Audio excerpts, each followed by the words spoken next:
बिस्मिल्लाहिर्रहमानिर्रहीम अस्सलाम वालेकुम जनाब की हाल चाल सारे भरावां दा ठीक हो खुश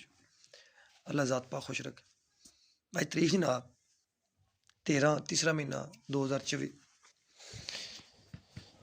मुंजी मुंजी मुंजी मुंजी का प्रोग्राम गया मुंजी का तो प्रोग्राम गयो जनाब अज ना एक भाई ने फोन किया मैंने कि यार फलानी जगह तो सैंपल है तू उस जगह गया है सैंपल ले आ मैं